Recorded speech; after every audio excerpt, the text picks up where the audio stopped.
नमस्कार दोस्तों, आज के इस नए वीडियो में आप लोगों का एक बार फिर से स्वागत है।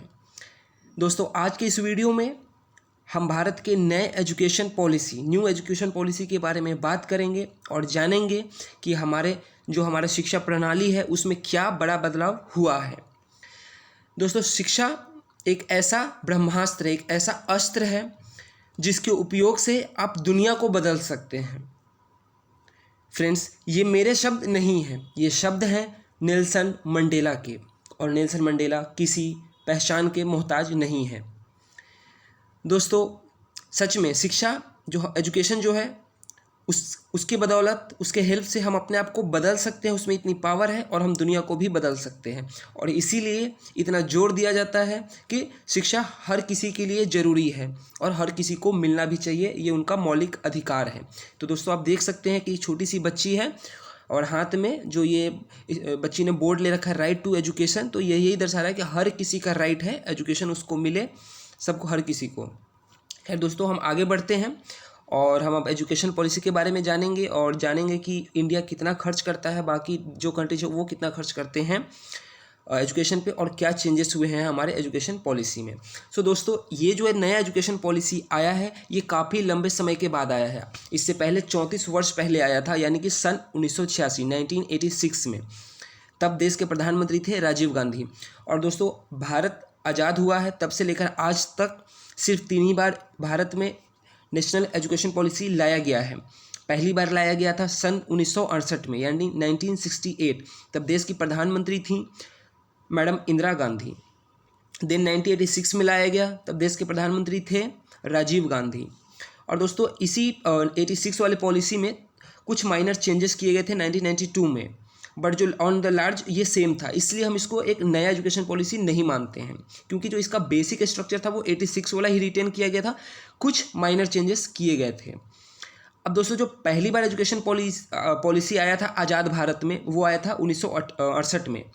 बट एजुकेशन पॉलिसी लाना था, भारत का एजुकेशन सिस्टम कैसा हो, इसके लिए एक कमीशन की हमको ज़रूरत पड़ी, और उस कमीशन का नाम था कोठारी कमीशन। दोस्तों, कोई भी जब सरकार, किसी की भी सरकार होती है, प्राइम मिनिस्टर कोई भी हो, जब वो कुछ नया पॉलिसी लाने वाले होते हैं या किसी मतलब लॉ में चेंज करना होता है उनको, तो वो कमीशन बैठाते हैं। दोस्तों, ये कमीशन क्या होता है, तो अगर आप आसान भाषा में मैं आपको बताऊं तो कमीशन उन ज्ञानी लोगों के, एक्सपर्ट लोगों के, विद्वान लोगों का एक समूह होता है, ग्रुप होता है, जो कि सरकार को सलाह देती हैं, रिकमेंडेशन देते हैं कि आपको इन चीज़ों को मानना चाहिए, ये चीज़ अच्छी हैं। तो दोस्तों, कोठारी कमीशन बनाया गया था इंदिरा गांधी के कहने पर। तो दोस्तों, इस कमीशन ने बहुत से सजेशन दिए जिसको माना भी गया सरकार द्वारा, और कुछ सजेशंस को नहीं भी माना गया। पर दोस्तों, सरकार, उस वक्त की जो सरकार थी, उसका ये जोर था कि हमारा एजुकेशन सिस्टम ऐसा हो जिससे कि हर किसी को इक्वल अपॉर्चुनिटी मिल सके एजुकेशन के फील्ड में, और ऐसा एजुकेशन सिस्टम हो जिससे कि हम राष्ट्रीय एकता, नेशनल इंटीग्रेशन को अचीव कर सकें, और जो हमारा कल्चरल और इकोनॉमिक डेवलपमेंट होगा वो ज़्यादा से ज़्यादा हो सके। हमें ऐसे एजुकेशन सिस्टम की ज़रूरत है। अब दोस्तों, मैंने कहा कि कुछ सजेशंस कोठारी कमीशन के नहीं माने गए थे। उसी में से एक सजेशन था 6% एलोकेशन ऑफ 6% ऑफ जीडीपी, यानी कि इस कमीशन ने सरकार को ये रिकमेंड किया था कि अगर आपको भारत का एजुकेशन सिस्टम दुनिया के जो वेल डेवलप, जो बेस्ट एजुकेशन सिस्टम है उसके बराबरी में लाना है, तो आपको जीडीपी के 6% खर्च करना पड़ेगा, स्पेंड करना पड़ेगा एजुकेशन पे। बट दोस्तों, हम लोगों का ये दुर्भाग्य रहा है कि हम लोग आज तक, आज़ादी के बाद से, कभी भी कोई सी भी सरकार इस 6% थ्रेशोल्ड को टच नहीं कर पाई है और नहीं इसको पार कर पाई है। अब दोस्तों, आपके दिमाग में यहाँ पे सवाल आ रहा होगा कि क्या हमारी जो सरकारें रही हैं उन्होंने जानबूझकर ऐसा नहीं किया? तो दोस्तों, जानबूझकर वो ऐसा क्यों करेंगे कि वो खर्च नहीं करेंगे? दोस्तों, हमारी जो भी सरकारें आईं, मैं यहाँ पे किसी एक इंडिविजुअल पार्टी की बात नहीं कर रहा हूँ, तो उनके कुछ ना कुछ चैलेंजेस रहे होंगे, और रहे थे, होंगे क्या, रहे थे। और दोस्तों, इंडिया को डिफेंस पे भी काफ़ी ज़्यादा खर्च करना पड़ा था, क्योंकि हमारे जो 2 पड़ोसी हैं, चीन और पाकिस्तान, वो कितने अच्छे पड़ोसी हैं वो आप सभी को पता है, किसी से छुपाने की कोई ज़रूरत नहीं है। सो दोस्तों, आज तक हम कभी 6% खर्च नहीं कर पाए एजुकेशन पे सिंस इंडिपेंडेंस। अब दोस्तों, अगर हम सरकारी डेटा की बात करें तो 2017-18 के वर्ष में इंडिया 2.7% यानी कि 2.7% खर्च कर पाया अपने जीडीपी का एजुकेशन पे। अब दोस्तों, ये 6% वाला जो फंडा था, जो कोठारी कमीशन ने रिकमेंड किया था, तो उसको कहीं ना कहीं मतलब 68 में भी इस रिकमेंडेशन को हल्का फुल्का माना गया था, बट इसको दोहराया गया 86 में, 92 में फिर दोहराया गया कि होना चाहिए, बट हम नहीं कर पाए दुर्भाग्यवश। इस 6% को थ्रेशोल्ड को हम टच नहीं कर पाए। अब चलिए दोस्तों, हम जानते हैं कि जो दुनिया के बाकी कंट्रीज हैं वो कितना खर्च करते हैं एजुकेशन पे, और इंडिया कितना खर्च करता है वो तो हमने जान लिया। दोस्तों, जो बहुत से ऐसे कंट्रीज हैं जो भारत से ज़्यादा खर्च करते हैं अपने एजुकेशन सिस्टम पे, और ऐसा नहीं है कि वो कंट्री काफ़ी बड़ा है भारत जितना, या छोटा है इसलिए ज़्यादा खर्च कर रहा है, या ज़्यादा डेवलप है इसलिए खर्च कर रहा है, ऐसा बात नहीं है। क्योंकि दोस्तों, ये जो एजुकेशन पे जो खर्चा करते हैं जो बाकी कंट्रीज, उसमें कई ऐसे एग्जाम्पल हैं जो इंडिया से कम डेवलप है, इंडिया से कम रीच हैं, बट वो जितना भी है उतने में ही वो इंडिया से ज़्यादा खर्च करते हैं एजुकेशन सिस्टम पे। तो इसीलिए जो आपको ये सेकेंड पॉइंट दिख रहा है कि this is true for countries across the spectrum of economic development end of size. यानी कि कहने का मतलब है कि पैसा कितना खर्च कर रहे हैं वो पढ़ाई पे, ये डिपेंड नहीं करता है कि उनका इकोनॉमिक डेवलपमेंट कितना हो पाया है या उनका साइज क्या है। क्योंकि दोस्तों, आप कह सकते हैं, कहोगे कि कोई छोटा कंट्री है, डेवलप कंट्री है, तो वो इंडिया से ज़्यादा खर्च कर सकता है, बट अगर हम पूरे वर्ल्ड में देखें तो ऐसे कई एग्जाम्पल हैं। मैं वीडियो में आपको बताऊँगा कि वो कौन से एग्जाम्पल हैं जो इंडिया के सामने किसी भी चीज़ में नहीं टिक सकते हैं, ना इकोनॉमिक डेवलपमेंट में, ना साइज में, बट वो इंडिया से ज़्यादा खर्च कर रहे हैं। और दोस्तों, अगर हम लास्ट 5 साल की बात करें तो इंडिया का जो एजुकेशन पे खर्चा रहा है वो 3% के आसपास रहा है, कभी थोड़ा कम कभी थोड़ा ज़्यादा। 3% of what? 3% of our GDP. So पिछले 5 साल का। दोस्तों, पिछले कुछ वर्षों में एजुकेशन पे खर्चा जो है वो धीरे धीरे बढ़ा है, बट अभी भी हमको ये जो 6% वाला है ना, इसको हमको टच करना है, और इसको हमको थ्रेशोल्ड को टच भी करना है, इसको पार भी करना है, अगर हमको इंडिया के एजुकेशन सिस्टम को best education system in the world अगर बनाना है। दोस्तों, आप नेट पे जाइए और सर्च कीजिए कि 10 best education system in the world. आपको वहाँ पे कई कंट्री जैसे मिलेंगे जिससे कि हम बहुत कुछ सीख सकते हैं उन कंट्री से, और उनके एजुकेशन सिस्टम को हम क्यों बढ़िया कहते हैं ये भी आपको पता चलेगा, और तभी हमको पता चलेगा कि हमारे एजुकेशन सिस्टम में क्या कमियाँ हैं। अब दोस्तों, जैसा कि मैं अभी आपको पीछे स्लाइड में बता रहा था कि बहुत से कंट्री हैं कि कौन कितना खर्च करता है वो जानेंगे। अब दोस्तों देखिए, भूटान, स्वीडन, जिम्बाब्वे, ये वो कंट्रीज है। सो 7.5% ऑफ देयर जीडीपी, यानी कि 7.5% ये अपने जीडीपी का खर्च करते हैं एजुकेशन पे। अब दोस्तों, आप जरा कंपैरिजन कीजिए। स्वीडन एक यूरोपियन कंट्री है, साइज में ये भी छोटा है बट डेवलप माना जाता है। वहीं पे आप भूटान और जिम्बाब्वे को देखिए। दोस्तों, जिम्बाब्वे मतलब one of the poorest country माना जाता है, बट ये इनका जो भी इकॉनमी है उसमें ये 7.5 खर्च कर रहे हैं। और इसीलिए दोस्तों, ये जो सेकेंड पॉइंट है ये सही है कि this is true for the countries across the spectrum of economic development end of size. मतलब ये डिपेंड नहीं कर रहा है कि उस कंट्री का कितना इकोनॉमिक डेवलपमेंट हो पाया है या उसका साइज क्या है। कोस्टा रिका एंड फिनलैंड जो है वो 7% खर्च करते हैं अपने एजुकेशन पॉलिसी पे, एजुकेशन सिस्टम पे। किर्गिस्तान, साउथ अफ्रीका, ब्राज़ील, ये लोग 6% खर्च करते हैं अपने एजुकेशन पे।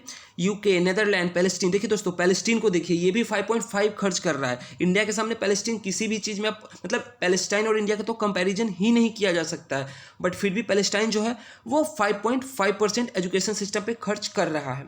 अब देखिए दोस्तों, केन्या, यूएसए भी 5% खर्च कर रहा है, केन्या भी 5% खर्च कर रहा है। तो आप यूएसए और केन्या का कॉन्ट्रास्ट देखिए कि दोनों में कोई कंपैरिजन नहीं है। एक सुपर पावर है वर्ल्ड का, सबसे डेवलप्ड कंट्री माना जाता है, वहीं दूसरी ओर केन्या को देखिए, बट फिर भी केन्या जो है वो ट्राई कर रहा है। वो केन्या चाहता है कि जो वहाँ का एजुकेशन है वो बढ़िया हो सके, और तभी जाके केन्या आगे जाके आने वाले टाइम में डेवलप होगा, और इसीलिए वो 5% खर्च कर रहा है। वहीं दोस्तों, अपने पड़ोसी मुल्क चाइना की अगर हम बात करें तो चाइना का ऐसा कहना है कि पिछले 7 साल से जो उनका एक्सपेंडिचर रहा है एजुकेशन पे वो 4% के आसपास रहा है। अब दोस्तों, चाइना के बात पे कितना विश्वास किया जाए, इसका कोई मतलब, उनका जो इन्फॉर्मेशन होता है वो ऑथेंटिक नहीं होता है, बट उन्होंने आर्टिकल में ऐसा जो वहाँ के ग्लोबल टाइम्स जो भी न्यूज़पेपर है उसमें ऐसा छपता है कि हम पिछले 7 साल से 4% हम खर्च कर रहे हैं, तो दोस्तों हम भी मान लेते हैं। अब दोस्तों अब हम कुछ पॉलिसी जो इसमें चेंजेस आए हैं, जो अपने शिक्षा प्रणाली में क्या क्या नए सिस्टम आए हैं, तो उनको अब हम जानने वाले हैं। तो दोस्तों जो 10+2 का सिस्टम चलता हुआ आ रहा है, अब वो बदल के इसको 5+3+3 के फॉर्मेट में बदला जाएगा। और दोस्तों सबसे बड़ा जो चेंज है वो मैं आपको बताऊं कि जो हमारा अब जो नया डिपार्टमेंट है उसका क्या नाम है, मिनिस्ट्री ऑफ एजुकेशन, बट उससे पहले उसको हम HRD मिनिस्ट्री कहते थे ना, रिसोर्स डेवलपमेंट मिनिस्ट्री। तो मिनिस्ट्री का नाम ही चेंज हुआ, ये सबसे बड़ा बदलाव है कि मिनिस्ट्री ऑफ ये एजुकेशन हो चुका है। तो चलिए दोस्तों अब सिस्टम की बात कर रहे थे। तो 10+2 का जो सिस्टम है वो अब 5+3+3+4 के फॉर्मेट में बदल दिया जाएगा। और जो पहले 5 ईयर होंगे स्कूलिंग के उसको फाउंडेशन स्टेज का नाम दिया गया है, जिसमें कि नर्सरी, KG, UKG ये जो भी क्लासेस होते हैं उसको इंक्लूड किया गया है, और साथ में ही क्लास 1 एंड क्लास 2 ये पाँचों साल या 5 आप कह लीजिए क्लासेस, इसको फाउंडेशन स्टेज माना गया है अब इस नए फॉर्मेट में। तो हो गया 5।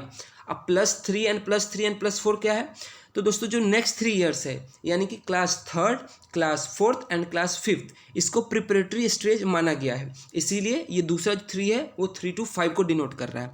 देन मिडिल एज यानी कि class 6th, class 7th, class 8th, तो ये तीसरा जो +3 है वो हो गया। एंड देन नेक्स्ट जो लास्ट में +4 है वो रिप्रेजेंट कर रहा है सेकेंडरी स्टेज यानी कि class 9th to 12th, class 9, 10, 11 and 12, class 12 तक। तो ये फॉर्मेट क्या हो गया, 5+3+3+4 का फॉर्मेट।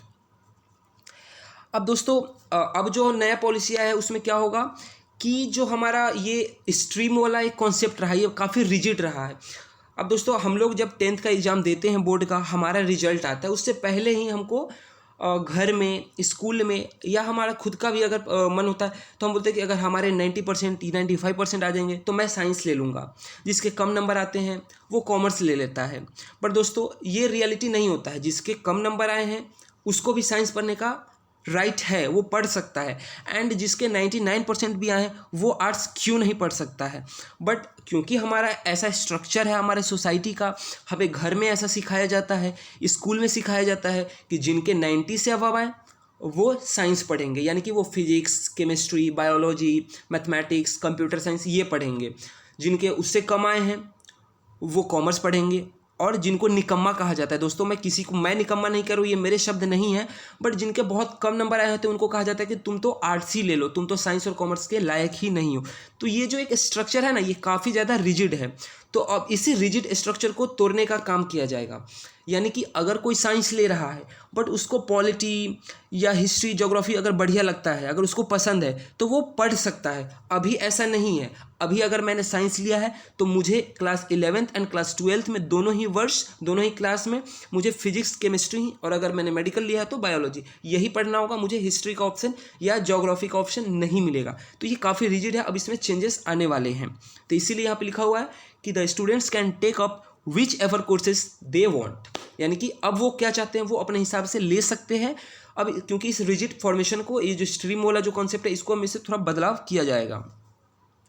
अब mother tongue as a medium of instruction, दोस्तों ऐसा माना जाता है कि अगर किसी बच्चे को आप उसके मदर जो टंग है, मातृभाषा है, उसमें अगर आप उसको कुछ सिखाते हो तो या कोई कॉन्सेप्ट बताते हो तो वो ज़्यादा जल्दी उसको ग्रैस्प करता है और ज़्यादा जल्दी वो सीख सकता है एज कम्पेयर टू कि जो स्टैंडर्ड लैंग्वेज है। अब दोस्तों आप मान लीजिए कि बिहार का कोई बच्चा है, कोई स्टूडेंट है, उसको आप अंग्रेजी में कुछ समझाइए वो नहीं समझेगा, बट वहाँ का जो मातृभाषा है, जो मदर टंग है, उस लैंग्वेज में अगर आप उसको सिखाइएगा उसी कॉन्सेप्ट को तो वो जल्दी सीख जाएगा। ऐसे ही अगर कोई असम से हो या कोई साउथ इंडिया से हो, बंगाल से हो, तो वो अपने मदर जो मातृभाषा है, मदर लैंग्वेज है, उसमें वो जल्दी सीखेगा कॉन्सेप्ट को एज कम्पेयर टू इंग्लिश या फिर हिंदी।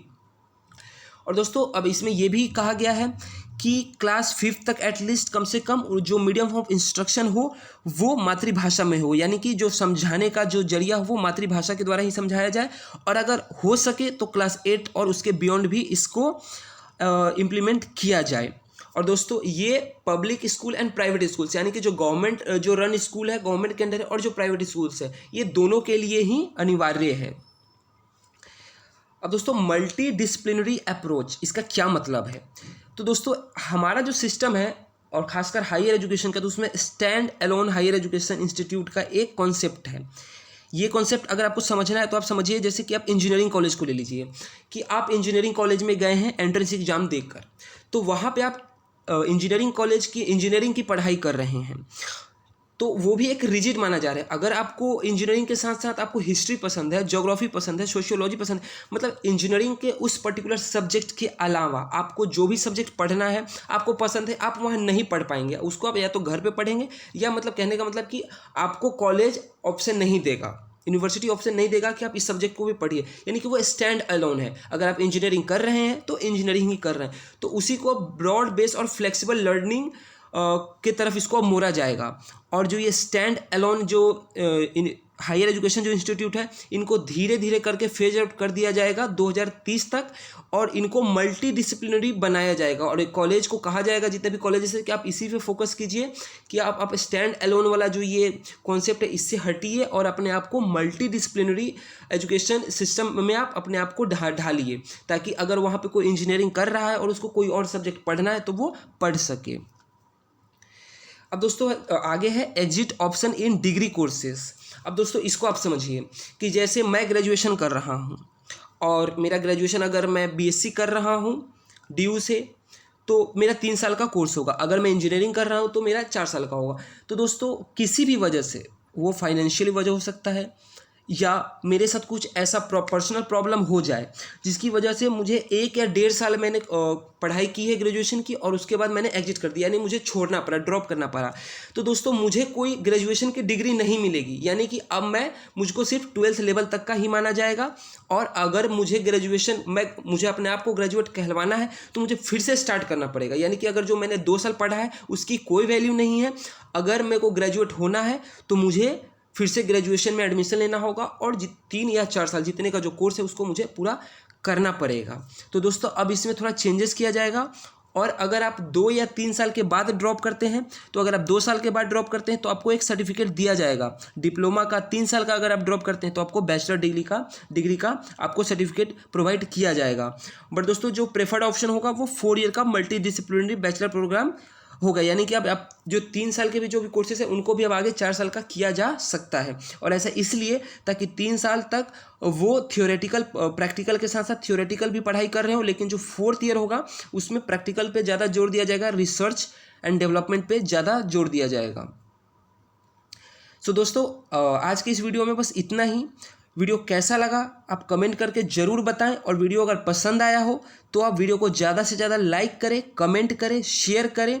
और दोस्तों अब तक अगर चैनल को सब्सक्राइब नहीं किए हैं तो चैनल को सब्सक्राइब कर दीजिए, ताकि जो आने वाली वीडियोज़ हैं उसका नोटिफिकेशन आपको सबसे पहले मिल सके। तब तक के लिए दोस्तों बाय बाय।